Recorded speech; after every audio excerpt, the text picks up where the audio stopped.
Tupo juma la 4 la kipindi cha Pasaka, juma ambalo tumezoea kuliita ni juma la mchungaji mwema katika kuadhimisha Dominika ya Miito Mitakatifu.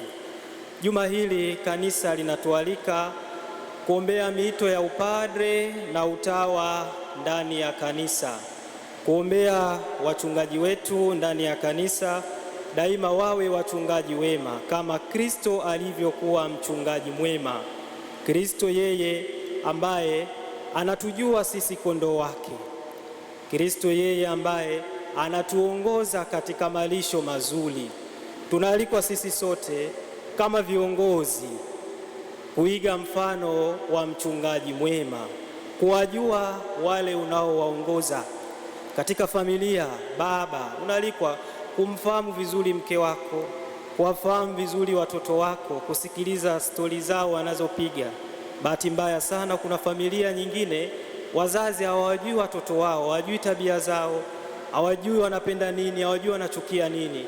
Kama kiongozi unaalikwa kuwafahamu wale unaowaongoza.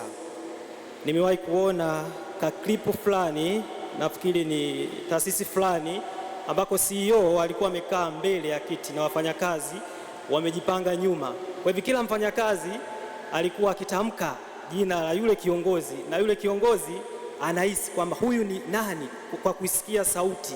Nafikiri basi tumeshawahi kuona. Hii inatuongoza kwamba, inatufundisha pia kujua wale watu unaowaongoza. Ndiyo sifa ya mchungaji mwema. Lakini katika injili ya leo, hiyo dhamira ya mchungaji mwema inaendelea kwamba Kristo mchungaji mwema analilinda kundi lake kwa gharama yoyote. Anawalinda wale anaowaongoza kusudi mbwa mwitu wasije wakawararua. Vivyo hivyo, kama kiongozi ambao umeaminiwa, umechaguliwa kuongoza watu, kuongoza taasisi fulani, hauna budi kuwalinda wale unaowaongoza.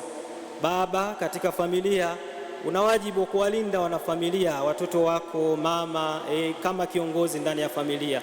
Na hivi tutakuwa tunaakisi ile dhamira ya mchungaji mwema, tukiendelea kutafakari dhamira ya Baba Mtakatifu Leo wa 14 katika siku ya 63 ama mwaka wa 63 ya kuombea miito mitakatifu ndani ya kanisa, kufanya utambuzi wa ndani wa zawadi ya Mungu katika maisha yetu. Tumwombe Mungu katika misa hii atujalie neema hiyo ya kutafakari zawadi tunazojaliwa katika maisha yetu, tukiri dhambi zetu ili tupate kustahilishwa kuadhimisha mafumbo matakatifu.